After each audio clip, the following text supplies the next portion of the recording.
Hello, hello, hello, everybody. Happy Friday. Happy Friday.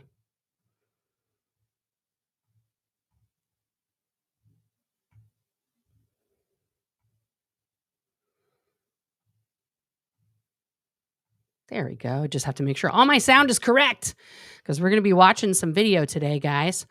Let's talk about cults. Let's talk about cults, baby. Let's talk about you and me. Let's talk about it, guys. I hope that you all had, first of all, happy Thanksgiving. What's up, Eaglewood? Happy Thanksgiving. I hope you guys had excellent food yesterday, excellent family time, all of that. Oh, good grief. All of that kind of fun stuff. Yeah. Yeah. It was a good day for me as well. It was a good day, but we're going to talk about the Cult Awareness Network. The Cult Awareness Network. What's up, JoJo? From across the pond, JoJo is here. Yeah, we're going to talk about the Cult Awareness Network, guys, and let's get into it. This is a sticky situation. If you've ever been on the interwebs, as you are right now, and thought to yourself, "What's a cult? Am I in a cult? Who can I ask for help?" Okay, and that is how the Cult Awareness Network was founded originally. Okay, was founded to help people who were in cults to get resources to get out. Okay, and let's go to their website right now, just because it is live. It's a live website right now, and we're going to get into the story behind this. We're going to watch some way back footage of the Cult Awareness Network that was aired on 60 Minutes in the 80s. Okay, and this is their current website. Let's go to this one here, so you guys don't have to stare at my door as much. I'm going to be flipping things around here, guys. I didn't do that. I took some time kind of off during Thanksgiving. So there you go.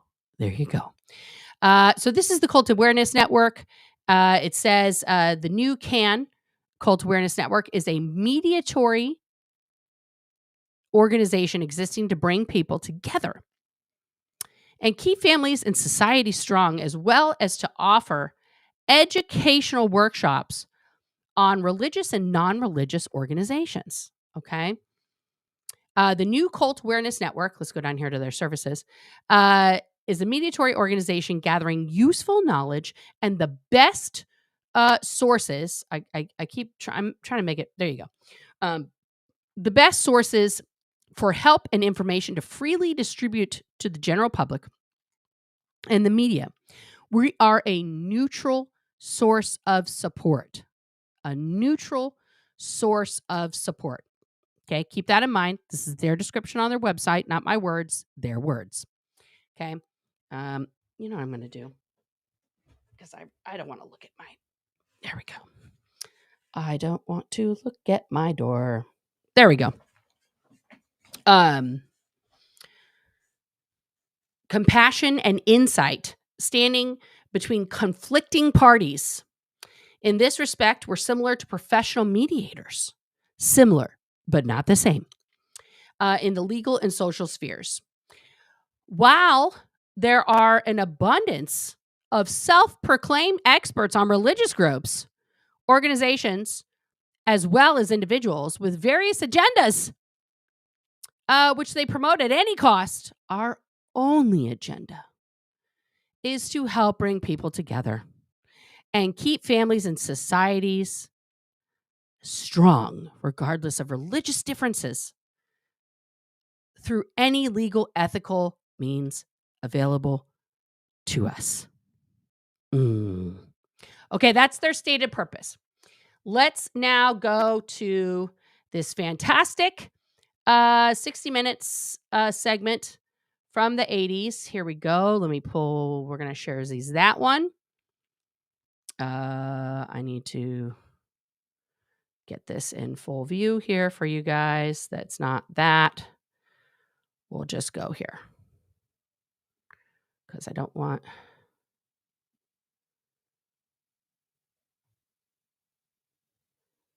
There we go.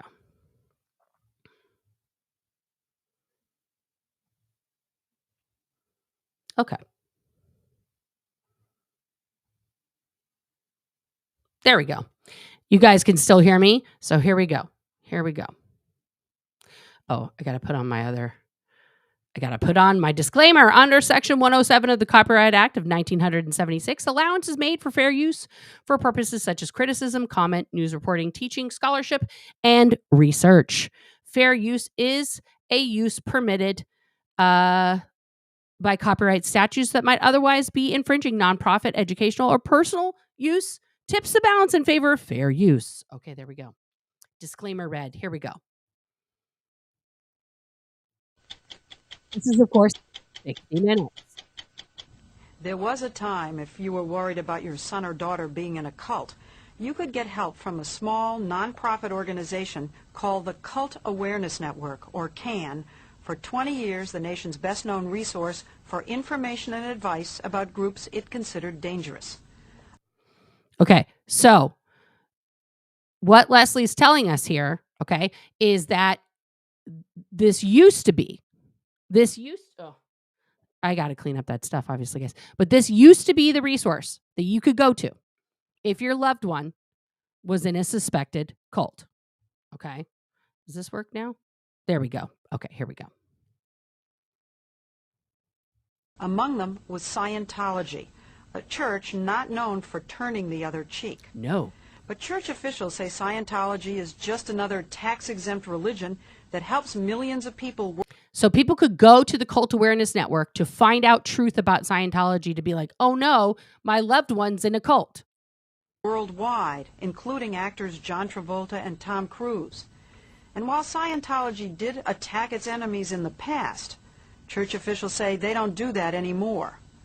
But recently... Okay, guys, this is from this is still in the 80s, I believe, late 80s, early 90s. They're claiming they don't attack their enemies. They don't attack their enemies anymore, y'all. It's not something they do. The Cult Awareness Network was forced into bankruptcy, and its leaders blame the Church of Scientology. So this is 96. I take that back. This is 1996. And this is how the Cult Awareness Network ended. Let's watch. Today, CAN is under new management. Hello, Cult Awareness Network. Now when you call looking for information about a cult, chances are the person you're talking to is a Scientologist. Ashley's one, so is Bob. Everyone we met in the office. So now, in 1996, as of 1996, when you call the Cult Awareness Network, which is still operating, I showed you their website right at the outset here, you are reaching Scientologists. This was a Scientologist. Last year, a member of the church bought CAN's name, logo, and hotline number in bankruptcy court for $20,000. This is a dream come true for Scientology. Stacy Young would know. And there's Stacy Brooks Young, who's going to tell us how 20 grand, guys, in bankruptcy court because they had to sell off their assets. 20 grand in 1996.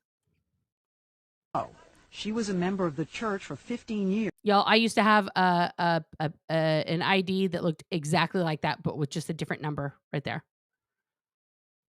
Including its elite Sea organization. She also worked in the Office of Special Affairs and was managing editor of its Freedom magazine. She left in 1989 and has been a paid consultant in lawsuits against Scientology. The Cult Awareness Network was the only organization in the country where parents could call and say, you know, I've lost my child into this cult. What do I do? She says Scientology sets out to destroy anyone who criticizes it. Someone who speaks publicly against Scientology is targeted for a campaign of harassment, character assassination, financial ruin. Did you guys get all that? What is Scientology doing? Let's go back a little bit here. Okay? Scientology is targeted for a campaign of harassment, character assassination, financial ruin. There's a policy that says specifically, if possible, ruin them utterly. Oh, it's like that's the edict, and it's still going on now. She's talking about a Feel better, Nancy? Feel better, Nancy? church directive, this one, the Fair Game Law. Okay. Right there. You can see right here on 60 Minutes, they're showing. So this was originally written in 65. Okay. And suppressive acts, suppression of Scientology and Scientologists. They took out the name, the Fair Game Law, later because they said they don't do it anymore. But the suppressive acts, suppression of Scientology and Scientologists, that still exists. That still exists. Okay? So it's exactly the same story all the time. Okay? I've gone over this whole policy with you guys in the past on past episodes. It's there. But they just took out the name, the Fair Game Law. It's the same. Everything else is the same. That says a person or group that publicly criticizes the church is fair game and can be destroyed. A person or group who publicly criticizes the church is fair game and can be destroyed. Stacy Young and others do not believe the church when it says it no longer harasses its enemies. This was 1996, guys. 1996, they said, we don't do that anymore. Guys, it's 30 years, 29 years later. It's still happening. It's still happening. Now the church says Scientology, originally known as Dianetics, is a benevolent religion with anti-drug programs and literacy projects that helps its followers increase their confidence. See, we're mainstream now, baby. We're mainstream. We've got anti-drugs. We're increasing confidence. We're helping children's. We're not weird. We're you. We're part of it. We're part of it. A central doctrine goes like this. 75 million years ago, a tyrant named Xenu transported she just laid it out. Watch this, guys. people from outer space to Earth, dropped them in volcanoes, then exploded hydrogen bombs on them. That experience is the root of all human misery today. Hot dog. She just let the cat out of the bag. Just saved you about $500,000, $750,000. Scientology. See, look at the blue building there. That's before we restuccoed it and repainted it in the 90s. And then in the early 2000s, I was part of the project that restuccoed that whole building and repainted it. Restained it. Offers to help people overcome that misery, charging as much as $50,000 in a year. That was the 90s. Now, this was the magazine that I read in high school, guys. The Time magazine that I read. This is the most accurate article ever written about Scientology. It's one of the reasons why Time magazine calls Scientology the cult of greed. One of Time's principal sources was Cynthia Kisser, who was CAN's executive director. You said, quote, So this lady was actual CAN when it was really the Cult Awareness Network. She was running it and was one of the main sources for the Time magazine article that came out in 1991. Okay? Scientology is quite likely the most ruthless, the most classically terroristic, the most litigious, and the most lucrative cult the country has ever seen. Let's play that again for the people in the back. Classically terroristic, the most litigious, and the most lucrative cult the country has ever seen. Yep. Wow. That was very powerful. Do you stand by that? Oh, more than ever. More than ever. I mean, everything they've done since then just proves that quote. Cynthia Kisser says a fair game attack on... Now, that was the quote she gave in 1991 to Time magazine, guys, for that article, The Cult of Greed. I believe I did that in a video. I don't know if I posted that one again. But yeah. That's the true data right there. Okay, that's no truer statement has ever been said. And that's what people have been up against. 5 years later, she's experiencing the wrath of what happened to her. So they're going to go into that. Can started in the 1980s, and Stacy Young says she was part of it. Some of the staff who were assigned to the Cult Awareness Network would brief us about. I mean, there were some people of the... specifically assigned. Oh yes, that was their whole job. That was all they did. Was Can. Was Can. That's right. And so our whole orientation was, well, what have you done this week to get rid of Can? And how well have you done to discredit the leaders of Can? How much progress have you made on disrupting this group? Okay, so that's how this is when people are like, oh, this is an OSA op, that's an OSA op, that's OSA, that's the Office of Special Affairs.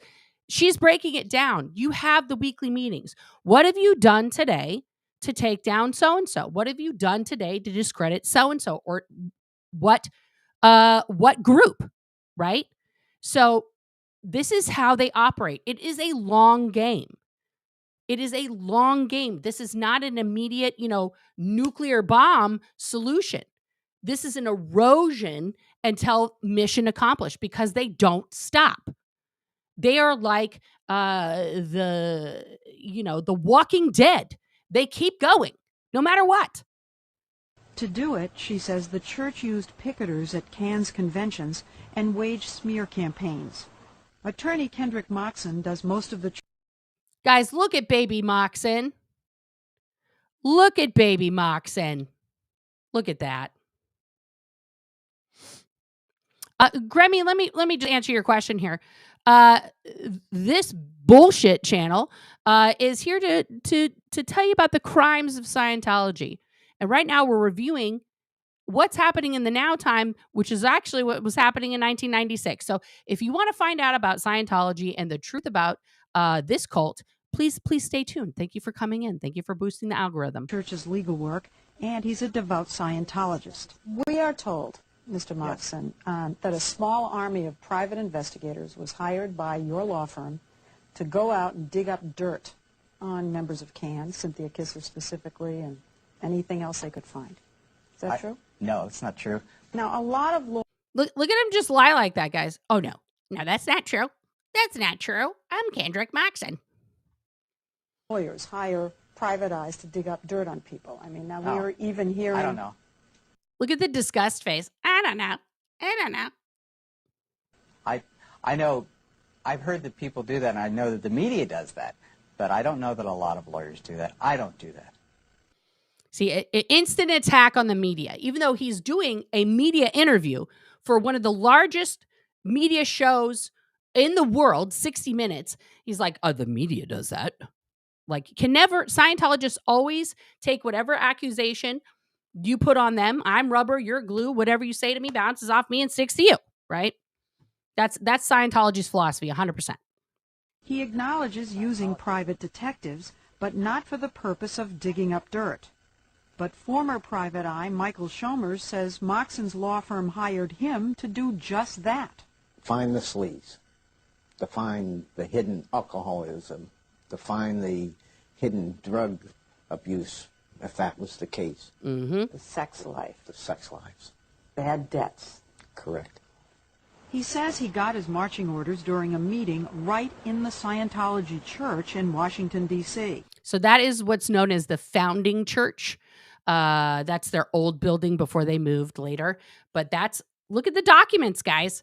This is how Scientologists write like serial killers, guys. It's true. It's true. He says a staffer briefed him on CAN and jotted down notes that Shomers kept. He says he was told to investigate CAN and its purported allies, IRS officials, and Congressman Henry Waxman of California. And he was told to dig up a... So, investigate the members of CAN, the people who work there, IRS officials, and a congressman. What religious organization engages in this other than Scientology? Enough dirt on Cynthia Kisser to destroy her reputation and intimidate her into silence. It says topless dancer at the Blue Note in Tucson, Arizona, Cynthia Kisser. That's correct. So did you investigate that? Yes, I did. Was she a topless dancer? No. Did you tell the Church of Scientology Yes, I did. that these allegations were not true? That's correct. I don't know if she's So now let's hear Kendrick Moxon's response to the fact that they were told Hundi P, Cynthia Kisser, was not a topless dancer. But what does he say? a topless dancer. Did you tell our producer that you... I'm going to rewind it a little bit here. I don't know if she's a topless dancer. Did you tell our producer that you didn't believe that was true? I told your producer that I thought, looking at Cynthia Kisser, it seemed improbable that she could have been a topless dancer because of the way she looks. So he goes on to just basically make it seem like it still could be true, even though it was found out. Then that's not good enough. He has to insult Cynthia Kisser's breasts by saying, well, it's really improbable that she could have been a topless dancer because boobs, or she's too ugly. Yet, despite his own view and the evidence from investigator Chalmers, Moxon, also a minister in the church... Oh, a lawyer minister. That's a new show on the Hallmark Channel, Lawyer Minister. persisted in bringing it up. I mean, we got a declaration already indicating that she had been a topless dancer. Keeps bringing it up. Why? Because it's the only way to discredit a woman is to make her into a whore, make her into, some sort of prostitute, right? So he's going to keep saying it, even though the private investigator went and investigated it and was like, no dice. She wasn't here. We don't know her. That's not her.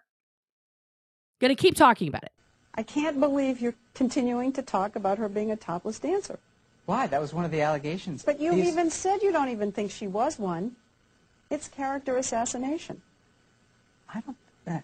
Leslie, there's a declaration from a woman swearing that she was a topless dancer. Were you a topless dancer? No, and later the person that they claimed told them that retracted it, issued a retraction saying that it wasn't true.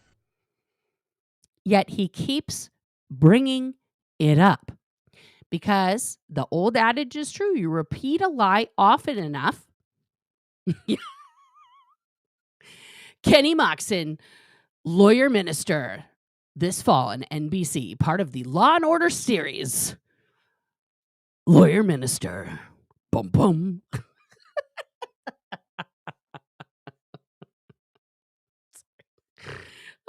It's so ridiculous.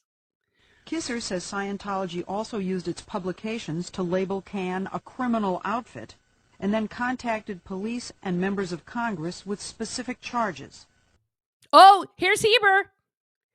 Here's Heber. So Scientology, not law enforcement, not the FBI, not the government, nobody, just Scientology labels them a criminal organization and just starts a fucking write-in campaign to everybody. Okay? And now it's a fact. President of the Church of Scientology, Reverend Heber Jensch, repeated the accusations to us. Kidnapping people, holding them against their will, beating up on people, pistol whipping. These are the things that they're saying that Can was doing as part of deprogramming, right? Safe houses where they held people against their will. Oh, good. Here we go. Rape of their victims, that sort of thing. He's just saying words. None of this is factual. None of this was proven anywhere. Jensch accuses Can of kidnapping people out of cults and then trying to deprogram them. Defenders of the practice call these rescues, which are perfectly legal when they involve youngsters under 18. Okay, so these were parents, grandparents, getting their children and grandchildren back. This is 1996. Remember when people were telling us there was no children in Scientology in the 90s and moving forward? Remember those quotes from people like Mitch and Tori and other people that were like, there were no kids.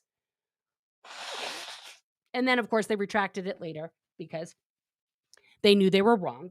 But this is what was happening. But Scientology says Can was involved in illegal deprogramming of adults. And they sent us reams of documents they say are And when she says reams, she means literal reams, guys. A ream of paper is this thick. If you've ever gone to, like Office Depot and you see all the packages of paper, that's a ream of paper. What you put into your copier machine or whatever, that's a ream of paper, right? All right. Examples, including the sworn declaration of a former deprogrammer named Mark Bloxham. I've got it right here. Of course he does. Of course he's got a folder. Heber's just going to sit there and make sure Moxon says all the right things. Mark Bloxham said he was involved in a number of kidnappings. He said he was involved in one with Cynthia Kisser, where he actually worked for Can. He got many referrals from Can. He said most of his referrals were from Can. So we tracked down Mark Bloxham. Let's talk and to asked Mark. him about it. How would you describe that sworn declaration of yours? It's embellished, to say the least. Oh, wait a minute. Scientology embellished something? What? Here's my shocked face. It's not true. You lied. Yes, I did.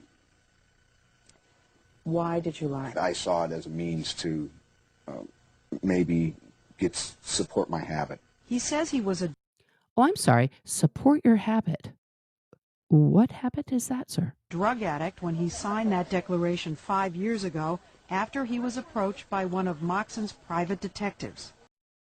So this man, a drug addict, Moxon's detectives found this guy and was like, bro, will you swear? Can you sign this here? And we will pay you. How much did he get paid? I wonder if they're going to talk about it. Bloxham maintains there was an implied promise of money which never materialized Uh-oh. if he could implicate Can and Kisser in illegal deprogramming. Clean and sober now, Bloxham wants to set the record straight. Well, I spoke with Kendrick Moxon not long ago. Oh, do tell. Did you tell him you had lied?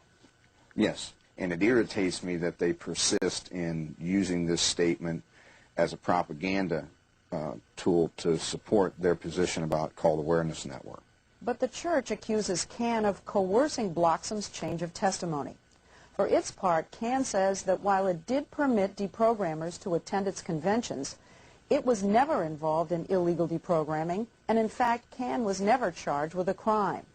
Even Michael Schomers, the church's own investigator, couldn't find any evidence of one. Did you ever find that they were deprogramming people or involved in that? Never heard. Oh, they actually weren't doing any of that. Oh, what? What? Anybody at any meeting at any time. Ever mentioned deprogramming? No. So when you sent your reports in to the Church of Scientology, were they disappointed with you? Yes, they were. Were they disappointed? Of course they were, sir. Of course they were. Because then, if you're telling the truth and you tell them, hey, there's actually nothing, there's no there, then, yeah, you can't, flunk. You didn't get the dirt that we wanted. We need the real dirt. Scientology doesn't want to hear the truth. And then, as you see, they just invent their own truth. They just invent their own truth. Right? They don't care. Just keep on going. There had to be something. They knew that there just had to be something. Uh-huh. But there simply wasn't anything. Cynthia Kisser. There something wasn't anything. That pretty much, I think that sums up all of Scientology just in one go. There is something on my glasses, though, for reals. I keep seeing. I apologize, guys.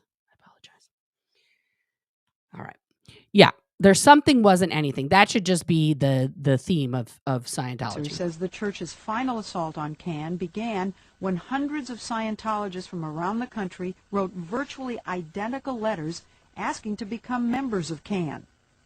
Included among them was this model letter with instructions to be put in your own words. Whoops. Whoops. I think I wrote one of those. Fearing, she says, the church was out to take control of Can, Kisser denied their applications to join. Can was then hit with a barrage of lawsuits by individual Scientologists claiming religious discrimination.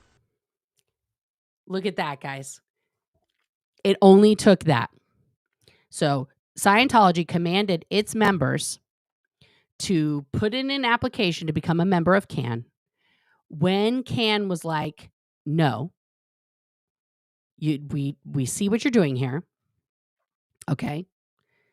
Then they had those same people sue for religious discrimination. That is a chef's kiss of trolling.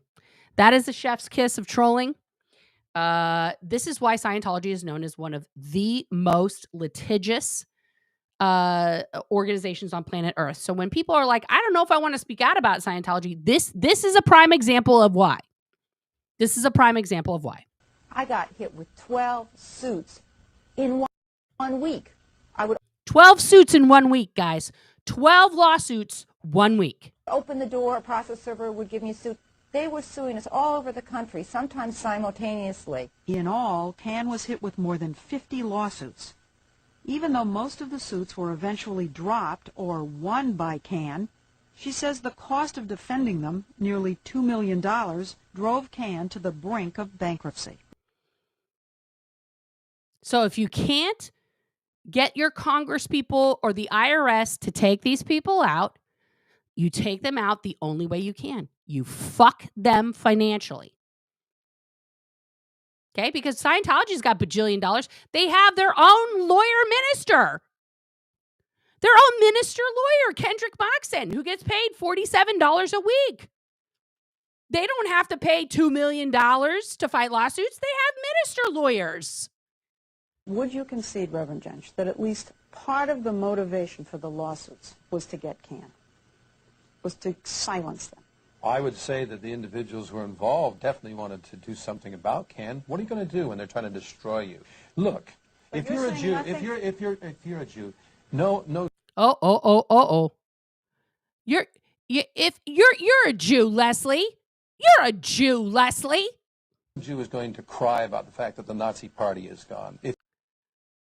So now the Cult Awareness Network is the same as the Nazis. This is Scientology. There's no low. There is no low that Scientology won't go. There's no low. None. If you're an African American, no one's going to cry that the KKK is gone. Oh, okay. So Scientology is saying that the Cult Awareness Network, okay, a group of people educating and helping people leave high control groups, is the same as the Nazis and the KKK, the Ku Klux Klan. Let's just go back. We gotta hear Heber again here. If you're a Jew, no Jew is going to cry about the fact that the Nazi Party is gone. If you're an African American, no one's going to cry that the KKK is gone. I'm not crying because CAN is gone. Okay, they were a vicious group. They tried to destroy us. My question is, would you concede that at least part of what happened with those lawsuits was a deliberate attempt to harass and intimidate them into silence? Okay, so the question, guys, was a part of doing those lawsuits to harass them and intimidate them into silence. What's Heber going to say, guys? What do you think?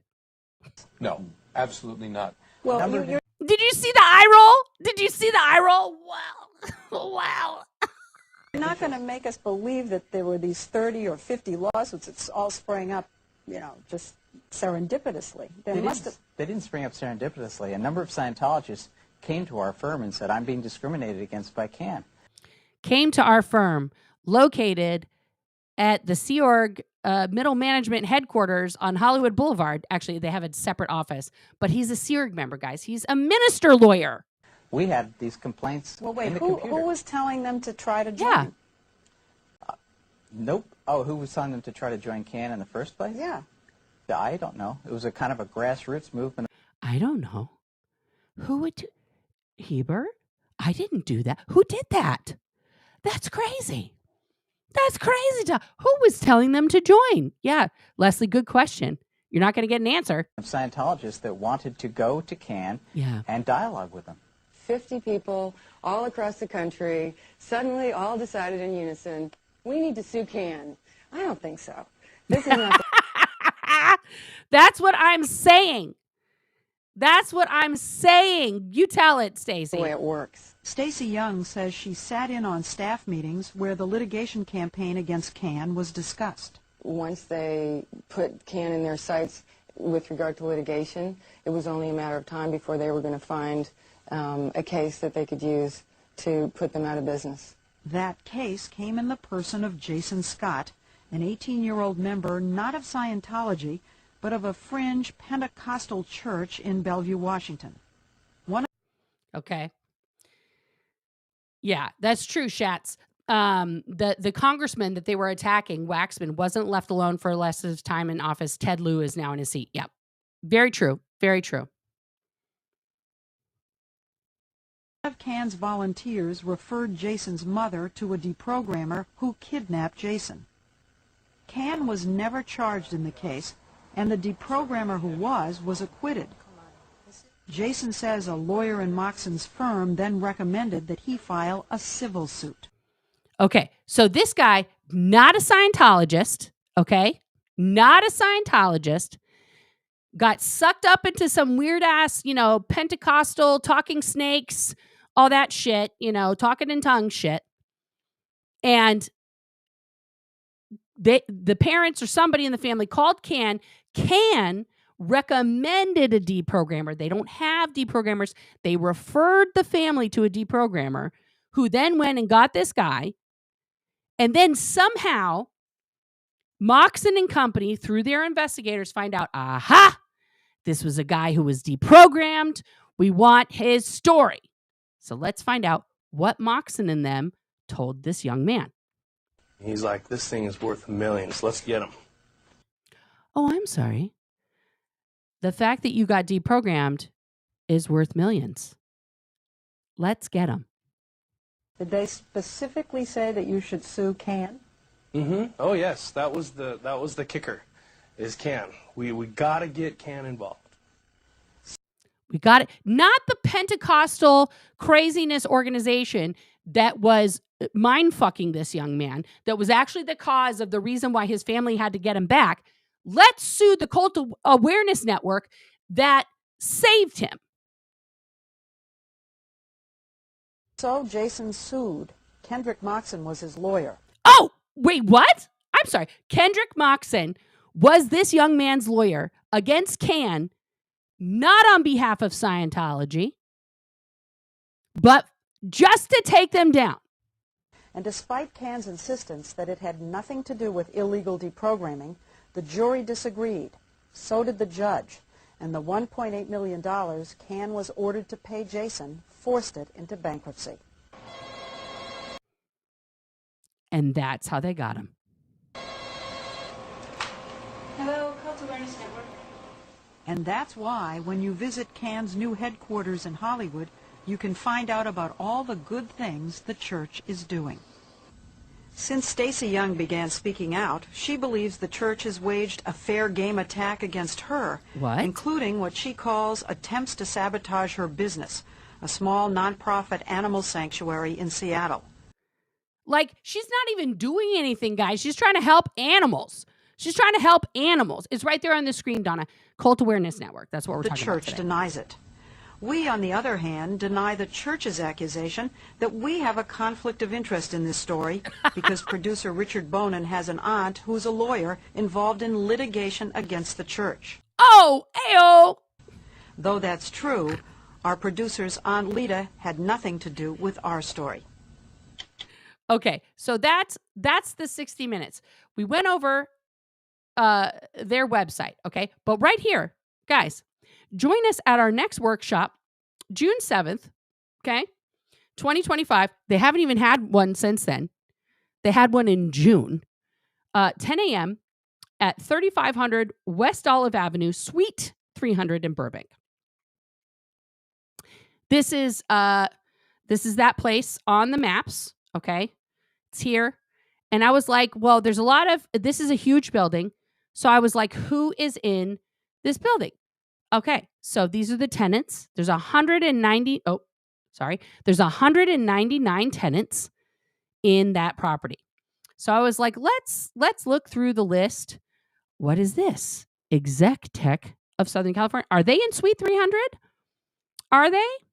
Are they? They are. They are in Suite 300. Let's check out their webpage. Okay, Exec Tech was formed in February of 1991 by 3 consultants with one purpose: to help practice owners reach their goals. Blah, blah, blah, blah, blah, blah, blah, blah, blah, blah. Our purpose. You're going to do all these things. And here's the team. Oh, he's a Scientologist. Mike Gray. Oh, you guys aren't even seeing any of this. Sorry. So we've got a Scientologist, another Scientologist, another Scientologist. Oh, and a husband-wife Scientologist. Okay, great. So this is one of their pamphlets. Let's look at this. 7 steps to becoming a happier, wealthier practice owner. Okay, here's their guys. This looks like every piece of Scientology propaganda. It might be audit. It might be the same building that Moxon's in Burbank. I'll have to check. Okay. Follow your impulses. I just want you guys to see this. So they have success, failure. This is all Scientology. These are your negative impulses to fail. Blah, blah, blah, blah, blah, blah. Stop criticizing. Where did that go? Yourself about past mistakes, poor judgment, calls, or bad decisions. You did what you thought was right at the time. Stop worrying about it. Okay. Don't be an island. Don't be an island. Okay. What's this? Why is this guy stabbing this guy in the back? When someone offers to help you, do you feel wary? Okay. They feel damaged by employees they trust. For example, an employee says, "Don't worry, you can count on me," but then the employee quits. Yeah, maybe they found a better job. Okay. What's this here? Use an iron fist with a velvet glove. Use an iron fist with a velvet glove. Imagine being in full control of your practice. All patients arrive on time, leave on time, follow your recommendations, and pay their portions. Insurance company pays your fees as promised. New patients come in. When you have openings, every staff member happily follows your instructions. Notice how they call employees staff members. Your associates are hard workers who follow your example. Partners and colleagues respect and support you. Do not worry about malpractice suits. Government inspections never happen. That would be bad. No one attacks your reputation. You are in control of your practice, your income, and your future. Fortunately, with the use of certain control tools and skills, taking more control of your practice is easy. Use an iron fist with a velvet glove. You can use control to harm, suppress, or destroy lives. Or you can use control to help people. Increase your income and improve the world around you. Positive control is not heavy-handed. It does not require force or threat. It means you provide guidance, direction, and leadership. At Exec Tech, we show you how to use the tools and skills that put you in control of your most difficult situations. I'm sorry, iron fist with a velvet glove? Wow. Okay. Look at this. This is exactly the picture from the tools for success and the workbook. It's just all fucking Scientology propaganda here. Okay, have goals. Stops are everywhere. Please respond in the chat. Please put a 1 in the chat if you say things like, "There's too many stops here. I've got too many stops on my lines. People have got to stop stopping." That is a Scientologyism. That is complete Scientology think. That is not real. It's not real. Expose your stops, right? Remove the stops. Okay? Deny that stops exist. For example, nothing can be done to improve my collections, right? Like what? Oh, tell me Moxon's address. The address for this one is 3500 West Olive. Yes. It's the same one. It's the same one, Audit. It's the same one. Same suite. Same suite. Same suite. Yeah. Yeah, Steffi. Yeah, it's the same one, Audit. Same address. Nothing suspicious here. Nothing suspicious but here. Yeah, no. Guys, it's just so culty. Take action. This is like getting you into the affluence here. The rocket ride. The rocket ride. Yeah. Okay. This is all Scientology propaganda. Okay. Right. We just got to picture this guy's a Scientologist. I forget his name, but yeah. And then all of their clients, look at, guys, I want you to notice here, dentists and chiropractors, in large part, you really have to check and make sure they're not part of these other sub-front groups. Okay. Because things like exec tech and management success and, the Hubbard College of Administration and WISE and all these things, these are all Scientology front groups. All Scientology front groups. Okay. So, so now when you call CAN, when you call the Cult Awareness Network, okay, when you call these guys at the Cult Awareness Network, okay, you will get a Scientologist. There are still, contact us. So you can come there. There's their address. There's their email. info@cultawarenessnetwork.org. I guess they don't have a phone number anymore. Oh, they couldn't pay anybody to do that. But they still have an office there. Yep. Yes, it does look like pre-Nixon literature. Yeah. What's up, Brian? Oh, Cherokee, are you leaving? Bye. Yeah, guys. So the Cult Awareness Network used to actually be something that was very useful, very important for people to use. It was an actual tool for people to use to find out about how to get their loved one out of a cult if their loved one was in a cult. Okay, and yeah, and they ruined it. Since 1996 for 29 years. Just, you have to spread the word. The Cult Awareness Network is a Scientology front group. They are not, they are not. Hi, Yadira. You're not chopped liver. I love you. Yeah, they wrecked it.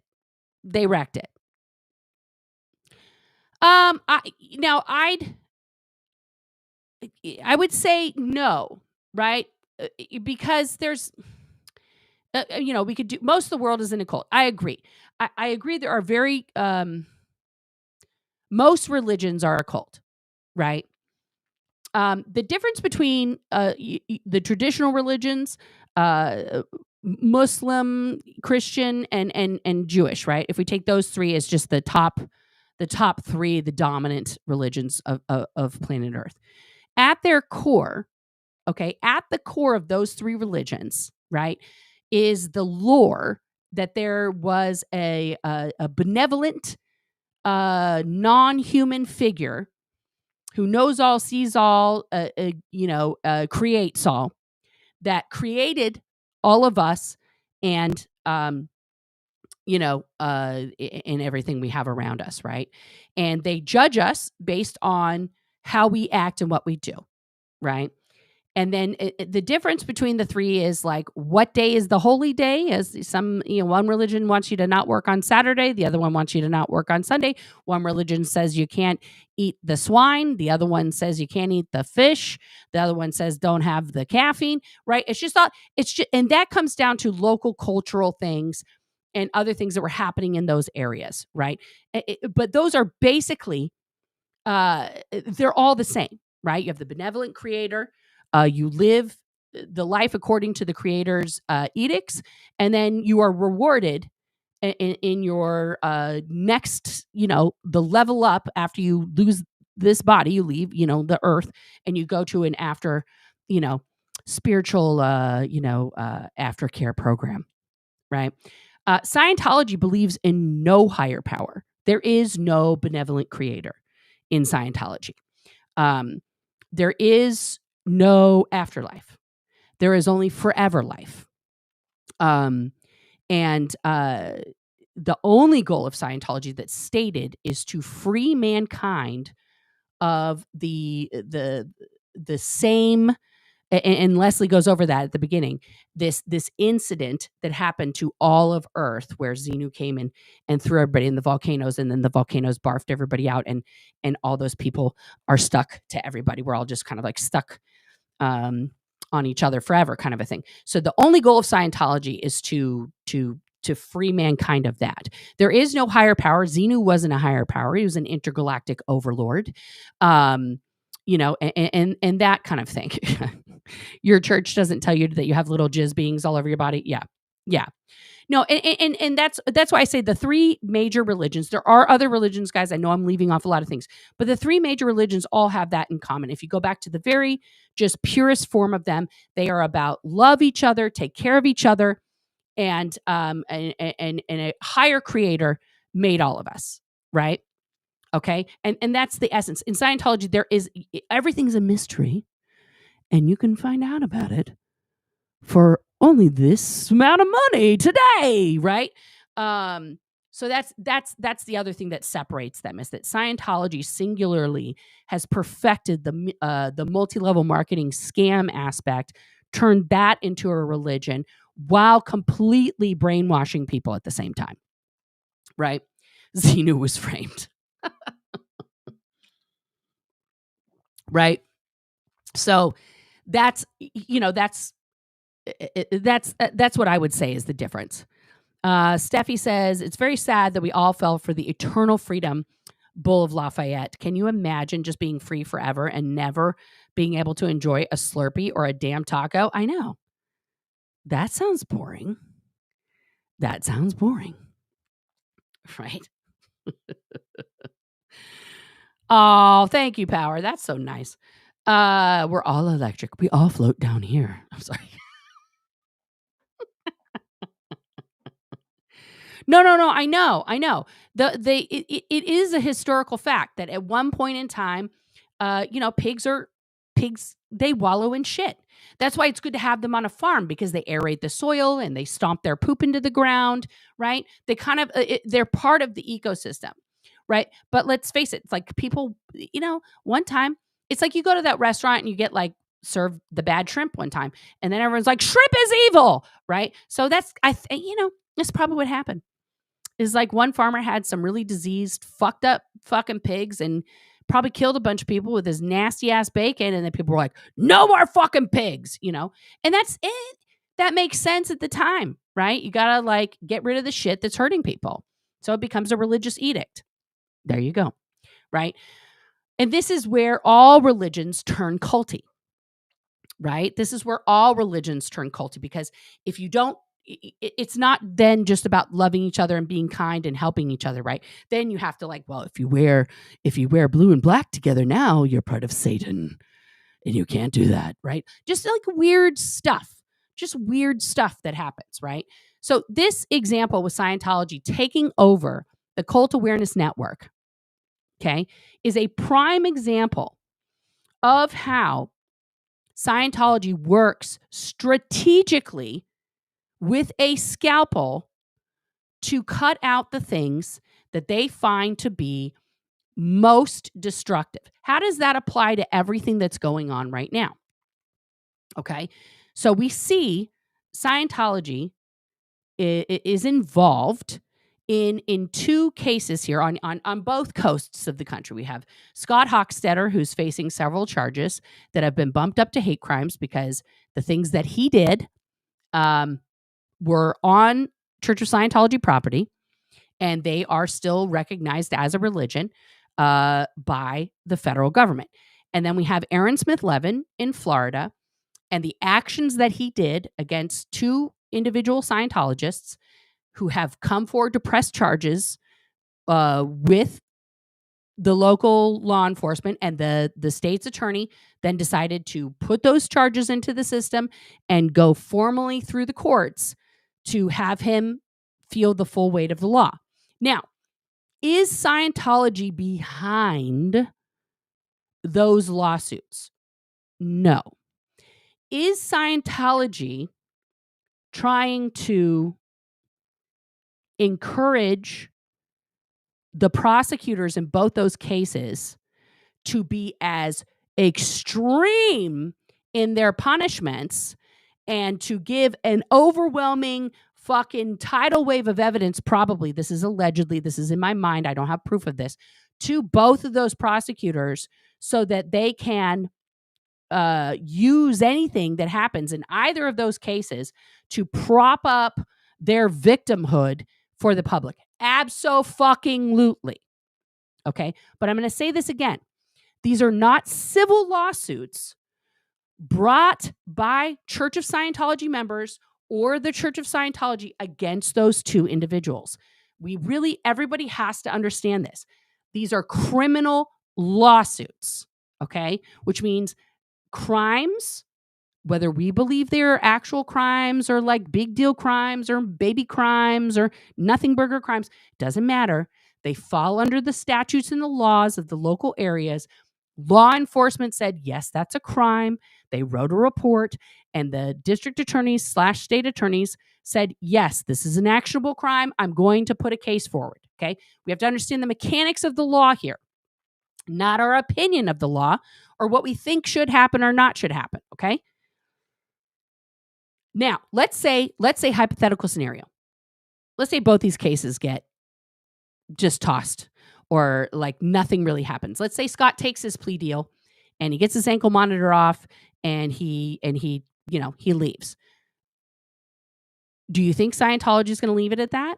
Or will they try to continue to come after Scott if he continues to talk about Scientology? Now, we've all noticed it's very strategic. And maybe Scott's done his research on what Scientology does to people who speak out to them about them. But he has flipped the script in the last year since being charged and being arrested. He has not spoken about Scientology, really. He's only spoken about who? About former survivor Scientologists. He has made it very clear that very specific people like myself, like Aaron, and Lara, who, he vacillates. I love her. She's a bitch. I love her. She's crazy. I love her. She's a Russian spy. He can't keep his story straight, right? So but he's been very careful. Now he's turned Josiah into a complete, agent provocateur who's claiming now that he's going to go protest Scientology protesters at the Winter Wonderland, which is one of their number one recruiting events for the entire year. And it's important for protesters to be out there to not let innocent families bring their children to sit on the Scientology Santa's lap and then get recruited to go watch Dianetics and lose their money and their life to a cult. That's important work. And now Josiah is so hopped up on his, wisdom teeth removal pain meds and paranoia and propaganda from fucking Scott that he thinks it's a good idea. He thinks it's a good idea to go protest Scientology survivors and people who are bringing awareness about Scientology. That's crazy. And I hope, Josiah, listen, I don't know you. I really hope that you remove yourself from all of this, honey, and Scott and everything else. And, and just take a break. You need to heal yourself, work on healing. Listen, I had my wisdom teeth out. That shit'll fuck you up. Just heal yourself. Okay. Heal yourself. That's what I want to say about that. But Scott, I believe, is being very strategic. Scott has vacillated a couple times in his last few lives. There is a deal. There isn't a deal. Dodge doesn't know what he's talking about. Becky doesn't know what she's talking about. Guys, the facts of the matter is most criminal cases end up in some form of a plea deal, especially for white men. Okay? That's just the truth of the matter. Okay. It's neither of these cases are that serious.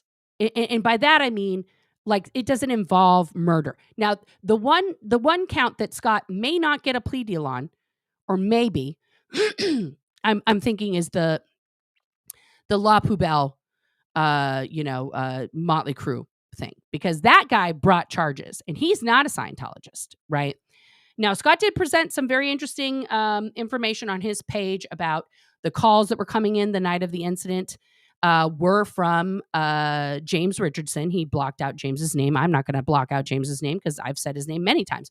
This is the same gentleman that Mark Bunker identified as Buddy during his 1996 or 7 protest outside of Celebrity Center, where James Richardson positioned himself directly behind Mark so that Mark would accidentally step on his foot while backing up. He did that on purpose to try and invoke assault charges, which is exactly what the security guard did to Aaron when he was standing in the doorway talking to Pat Harney. It was like they just went and James called him up. I was like, bro, you got to get right behind him. Okay. And just stand there and then get somebody else to like get him to move. And then he'll bump into you and that's it. You got the charges. You got the charges, bro. Now, we saw in 1996 that James was unsuccessful in convincing the police that showed up that he was harmed in any way. And they were like, are you fucking kidding me right now? This guy stepped on your foot. And you want to file for, what's wrong with you? Like, they were just like, can you guys just not? Can you guys just not? Which was an appropriate response from the cops. Okay. Now, in terms of Aaron, we have a whole other situation, guys. Okay. Aaron and Scott are not the same. And their situations are totally different. Yes, James Richardson, the adult who married a child bride. That same guy. I talked about that too. I covered that in my fire story. Okay. So this situation with Aaron is different. Okay. For those of you guys who didn't know, and I'm just going to go, let me pull up this Reddit here because I didn't have time to pull up this portion of, this is an old interview on Aaron's channel from forever ago. See, now everybody's just into like fucking making fun of Scott because he's gained a few. And okay, so he's gained a few.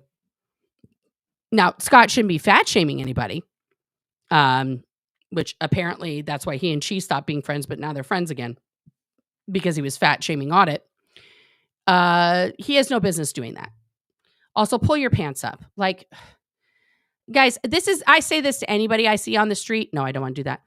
Anybody I see on the street who's doing this, guys, pull your pants up. Pull your pants up. Pull them up. I don't want to see anybody's chonies. Okay? I don't want to see it. That's not for me. This area here, pull them up all the way. It looks like maybe, they don't fit anymore. And that's sad. You should go get some more pants. People are donating money to you every day. You're getting a ton of, a ton of fucking donations. And good for you for going to make grilled cheese on, Skid Row and give that out yesterday. I don't have a problem with him doing that. But let me find this. Let me find this video here, guys, because somebody, I can't remember what channel it was posted on. One of these, bitching about everybody. Blah, blah, blah, blah, blah. Oh, here it is. So, of course, it's on SPTV Unvarnished. So let's go here. This is a clip that's posted on SPTV Unvarnished of Aaron and Reese. Okay, this is from a couple years ago. This is from a while ago. Okay, this is 2 years ago that this was posted. We're not going to go over these stupid, and 16 people want to say whatever they want to say about it. Let me let me get rid of my QR code. So maybe I'll keep the QR code up actually, but let me put on my disclaimer here. Disclaimer for people who are running Aaron's channel. Now that's a whole other thing, guys. We're not even going to get into that right now. Let's just watch this video. There we go. So you guys can see it. So in general, I'm not in favor of harassment because it doesn't accomplish anything. So the question that he's pulled up here is, hey, AA Ron, would you condone me trolling my local Church of Scientology, crying, laughing emoji? Like maybe some college-style prank calls, or is that a no-no from you? This is 2 years ago when he and Reese were besties still, and, before he threw Reese under every available bus. Okay. And let's listen to his answer. You. So in general, I'm not in favor of harassment because it doesn't accomplish anything. There is this one guy in Hollywood. He has a Twitter channel. I think he's got a YouTube channel as well. And it's called either Film the Police or Film the Police LA, one of those things. So he's talking about streets. Okay. And I've been wanting to highlight some of his content. I hesitate to do so because he's way more aggressive and confrontational than I would ever encourage anybody to be. Now, that's Aaron being polite on the air. In private conversations with me and other people, he thought that Streets was completely off the rails and wondered if he might be an op a little bit. Like, it was too much. It wasn't going to be effective. It wasn't going to do anything. It was only harming people. This is 2 years ago. I don't condone being aggressive and confrontational with Scientologists, but there is something he's doing that is very, very effective. And if somebody could do it in a less aggressive, confrontational way, I would be a huge fan. He stands outside of the test center on Hollywood Boulevard.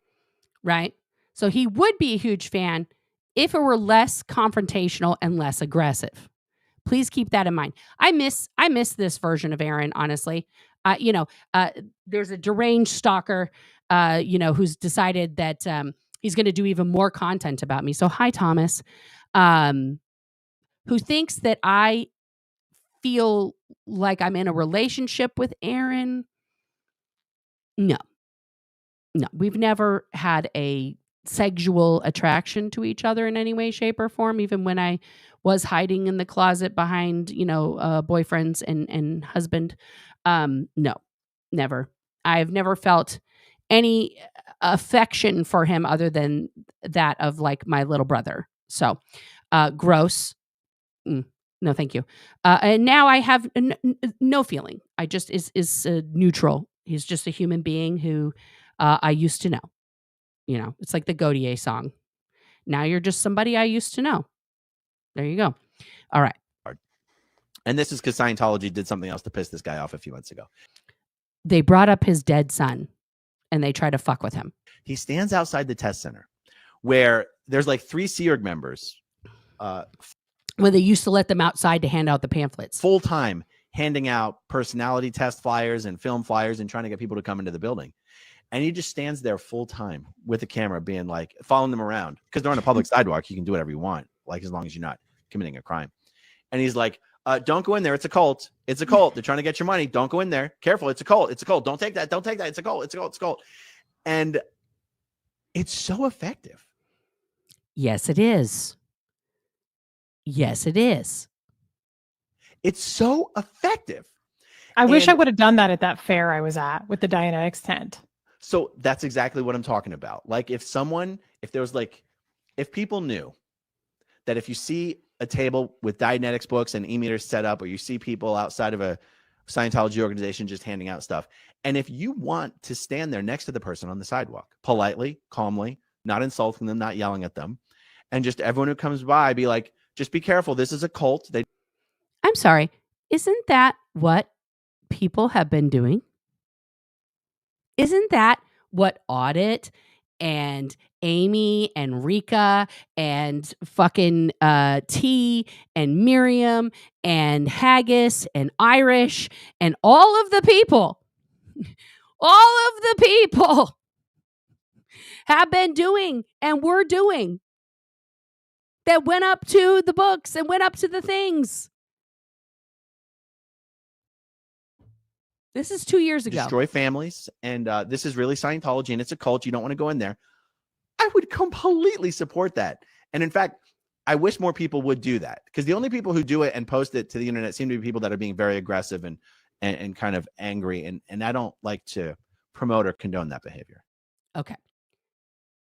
The reason why I play this video is that now, this year, and Rika's still doing it. Thank you, Rika, for being here. Okay. The reason why I bring up this video now, why is Aaron in jail? Because he didn't do that. He didn't take his own advice, guys. No matter what you think about chalk, its toxicity level, if that's battery or not, the one thing that we can all agree on when we look, hydrate, thank you. Thank you, Yadira.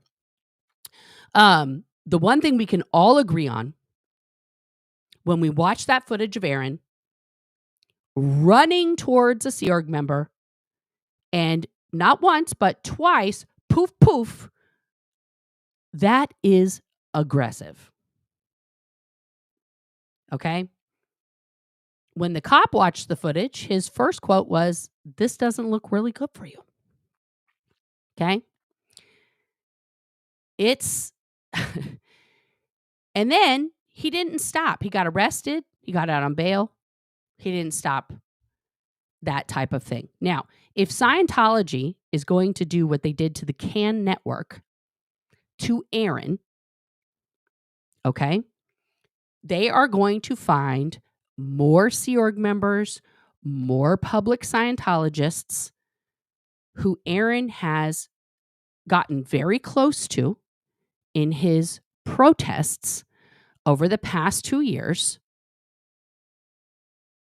and get them to file charges against him, whether they are criminal or civil.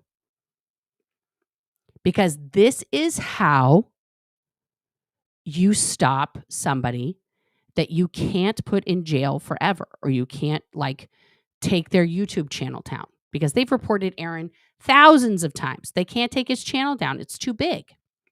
So how do they stop Aaron? Well, first they thought they're going to put him in jail. That's going to stop him. He's done 3 call-in shows from jail. Honestly, guys, I don't know the legality of that. I don't know if it's legal, to call from jail on your YouTube on a live. I'm not a lawyer. I don't know. I don't know if it's legal to give the keys to your YouTube channel to a group of people and allow them to produce content on your channel while you're in jail. I don't know. It could be perfectly legal. I'm just saying I don't know. Okay. And yes, we have to acknowledge that Aaron's channel, like it, hate it, love it, whatever, does have the largest reach of any dedicated Scientology channel on planet Earth. That's just a fact. That is only talking about that, right? There are other creators who have done a thing about Scientology and they get like millions of views and then they go on to all the other things they're talking about. It is perfectly legal. Okay, there you go. Like I said, I don't know. And if it's legal, whatever. Is it legal to call in from jail though, Power? To do I guess you can. You're allowed to be interviewed. That's legal. So technically that counts as an interview. So it's fine. It's just, but it's all recorded. I'm sorry, guys. I'm sick, which is partially why I haven't been here. Hang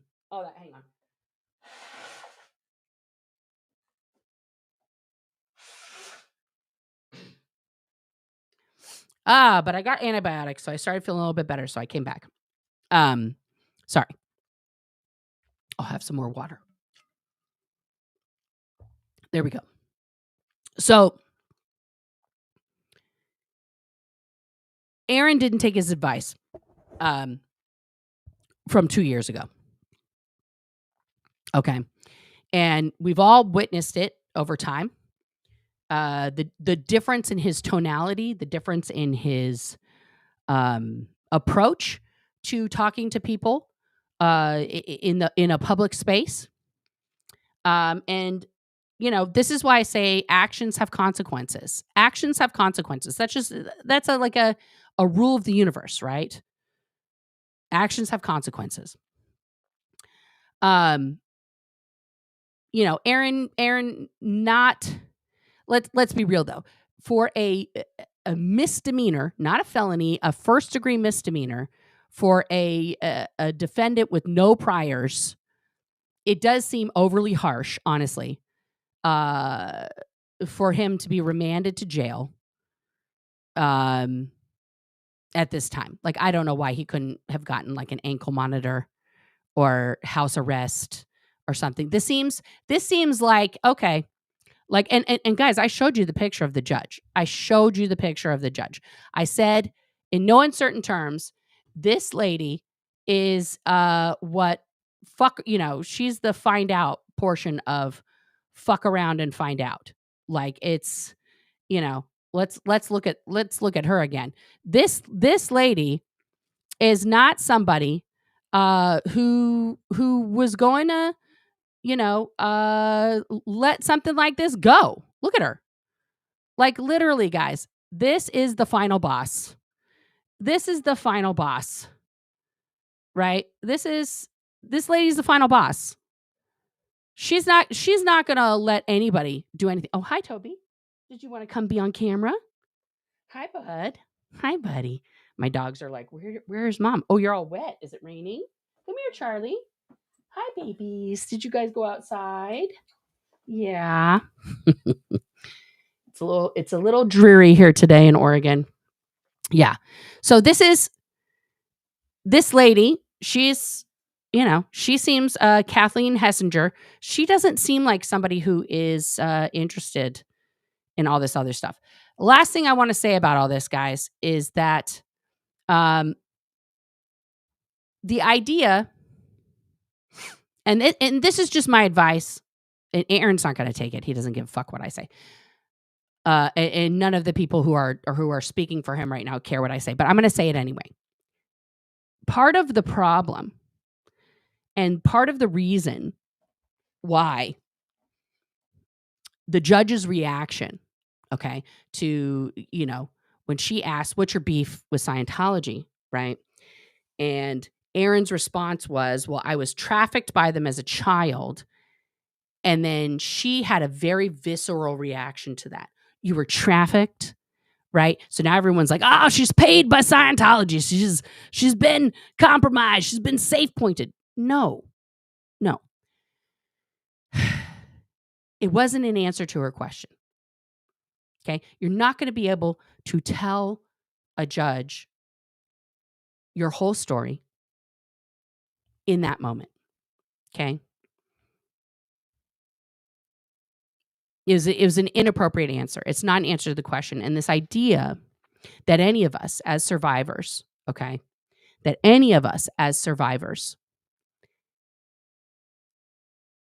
have the right to harm, and whether we are doing it intentionally or not, but perceived harm to other people, to harm, harass, malign, whatever, because of the crimes that were committed against us, that is not how the law works. Okay? It may make us feel better, right? But that's irrelevant in the eyes of the law. And this is the part where Aaron and his legal team, okay, they really need to hone in on this right now. The fact of the matter is he's charged with first-degree misdemeanor battery. What the judge was expecting and what they probably observed with all these other cases, okay, for a first-time offender was like the person comes into court, they're like, okay, you're charged with such and such. How do you plead? Not guilty. Okay, great. What would you like to say about that? Oh my gosh, I lost my temper, Your Honor. I've never done anything like this. I'm ashamed that happened. It's just wild. It definitely won't happen again, right? A mea culpa of some sort for your personal behavior, right? Responsibility. That didn't happen. At no point, according to Aaron and his team, because I don't have an official transcript of the proceedings, I would love to get my hands on that, has a mea culpa happened. So now this judge is already pissed. Like, oh, I see. You think you didn't do anything. Okay. Right? And then she issued the order of protection. And then a second crime was charged. So this judge, you have to look at it from her viewpoint. She doesn't know anything about Aaron. She doesn't know anything about Scientology. She gets presented with a man who is charged with first-degree misdemeanor battery against another human man who is not showing remorse, who has not said he made a mistake. Nothing. Just, this guy's evil. He's part of an evil organization that harmed me as a child. Okay, well, did he harm you as a child? No one, that's not the point right now. Then somebody else is like, this guy's so scared for his life. Now they put in a legal order of protection. And she's like, okay, bro, you got to stay away from that place. Like, you're obviously the problem. Okay. So that was step 2 for this judge. Step 3 is now, before the order of protection was put in place, Aaron, again, and you guys can go watch the whole, I think it's like a 2 or 3 hour live when he's at their community event. I don't remember where it is on his channel, where he's getting right up on people for hours. And then the door incident happens and he, they set him up. They set him up on that one. But also, he set himself up. And so the second charge happened that violated his bail. And now he's in jail. That's how it happened. So look at it from the perspective of just a judge who is seeing 20, 30, 40 cases a day, trying to look at, okay, does this person deserve to go to jail? Does this person have, what can we do with this person? Okay, probation. We can do this. The state's attorney is going to argue this, right? Okay, so my advice to Aaron's legal team, which is worth nothing because they won't do it and they think I'm against them and I'm working for Scientology or whatever the fuck they think, is number 1, Aaron, shh. Okay? Everything you say and do inside that jail is recorded on video and audio. You are being videotaped in that jail. You are being auto recorded even when you're not on these phones or the little iPad thing. Okay?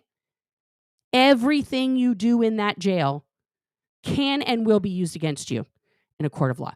Go fucking sit down and watch your Hallmark Channel shit and shut the fuck up. Okay? And show up for your next court date on December 5th and show some remorse. Show that this has had an impact on your life. Stop saying it's fine in there and you don't care, because I promise you all of that will be played for the judge. Stop saying that. Okay? And when it comes time to present your case as to why you protested in the first place, let your lawyer do that. Let them show all of the evidence about Lisa McPherson and Stacey Moxon and all of the things that you're going to talk about. Okay? Let your lawyer do their job. Now is the time for you to look sad, look remorseful, because the judge said to you, oh, you're a YouTuber, you're doing this for clicks and views, which is also kind of true. That's also kind of true. Okay? So you gotta think this through, man. You gotta, like Jenna and Marilyn and Natalie, you guys have got to think this through. Everything you guys say and do right now is going to be used against Aaron in a court of law. That whole bitching tirade that you did, Jenna, with Erica about the judge and the prosecutor, that's going to be used. That's not good. Now, can you have those feelings? Can you express those feelings? Absolutely. Go sit down with Erica in a fucking cafe or in her home and cry it out. Do not put that on the internet to be used against Aaron or anybody who's out there. That's just that I can't. I honestly, guys, it blows me away that anyone who's a survivor of Scientology, who knows how Scientology works, which I just demonstrated in this Cold Awareness Network video, anybody who thinks that you're going to be the exception to the rule, you have to think again. And honestly, Jenna, you have a lot of opportunities coming. You mentioned that just like as an offshoot. Oh yeah, I've got all these like TV producers and documentary producers that want to do something. Jenna, go do that, because those opportunities are going to go away if you keep doing this shit. You're going to bury yourself. You're going to bury yourself. Now, I know you think I'm the devil. You don't ever want me to talk for you, blah, blah, blah. Honey, sister child, go do those things. You have 2 kids to support. Go make your bag, honey, and go do that. Aaron's ship is sinking. Why is Aaron's ship sinking? Because of his actions. And now he's facing legal consequences of that. And anyone who is on that Titanic, y'all are the fucking band on the Titanic just still playing while the motherfucker's sinking. Okay? Be the unsinkable Molly Brown, Jenna. Get on the motherfucking lifeboat and get away from there. Okay? You're Rose and Aaron's Jack. You know, he froze to death already. Let him go. Let him go. He's got to handle his own shit. Go on and you know, put the fucking diamond back in the water the 84 years later. You know, that's fine. Okay? But you got to save yourself, honey. Okay? Everybody has to save themselves at this point. Because in order for us to keep telling the truth about Scientology, the number one thing we all have to do is not break the law. Scientology is going to try and make that shit up anyway. Okay? Scientology will make up whatever. We just saw that. They had proof that that woman was never a topless dancer. And they kept saying it anyway. Okay? Scientology doesn't care about the truth. But if you give them a fucking present of a crime, of bullshit, they will never let that go. Never. So even after Aaron gets out of jail, let's say the judge gives him time served and, you know, somehow please him out to a thing, and maybe he doesn't get a criminal record. I don't know how that happens, but that's for his lawyer to do. But let's say in the best case scenario, he gets no criminal record out of this. Do you guys think for 1 minute that Scientology isn't going to say repeatedly over and over and over that Aaron Smith Levin is a convicted criminal? And put his mugshot out there and talk about how he hits people and blah, blah, blah, whatever they want to say. That was it's a fucking birthday, Christmas, Chris Mahana Kwanzaa present for them. This is why when we're out protesting, okay, we have to follow the law. Okay? And so when you are protesting, if you decide to protest, which I highly encourage, follow 2 years ago Aaron's advice. Okay? Don't be aggressive. Don't lose your temper. Don't get confrontational. Okay? Keep your distance from any Scientologists that you are engaging with. Know your surroundings and don't go by yourself. Do not go by yourself. Always be in pairs. Always be in pairs. Okay?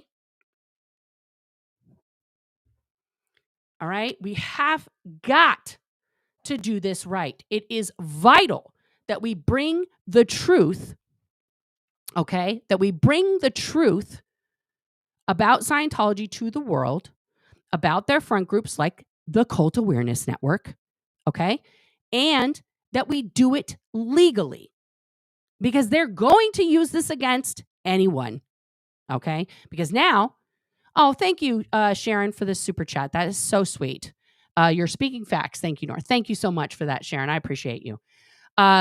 Real quickly, also the legal fund that you see the QR code up there for, I am facing a legal battle right now from a stalker for 2 years who was supposedly a Scientologist, then not a Scientologist, who has stalked, harassed, threatened my life, my family's life for 2 years, somehow got a restraining order against me with false information that I'm fighting in the courts in California, and that is to pay my lawyer. That's all that's for. That's to pay my lawyer. So if you can contribute to that, everyone, and thank you to everybody who has, but also my PayPal, Venmo, and Cash App are always open. And if you put a note in there that says this is for the lawyer, I will send it directly to her, to Merritt McKeon, who I did an interview with. It's on the channel. Definitely check that out for sure. Okay. But yeah. Yeah, 100% do not test free speech laws while protesting Scientology. 100. Yeah, don't, you guys, this is not the time. That's not, yes, go in pairs, Peter. Scientology can't handle pairs. No, they can't. No, they can't. But just, guys, we can keep bringing this awareness.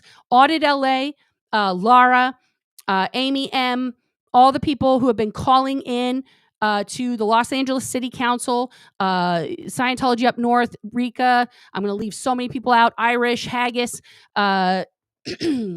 Gina, all of the people. I'm totally leaving people out. I apologize. That call in every week like clockwork to all of the meetings. They are getting it done. Okay, they are turning the tide over there. This is not an immediate. You can't just turn. You know when they say we can't just turn this ship around.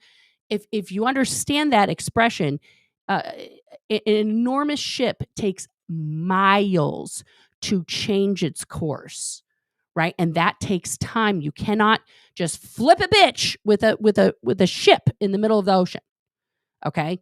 Because it would sink it.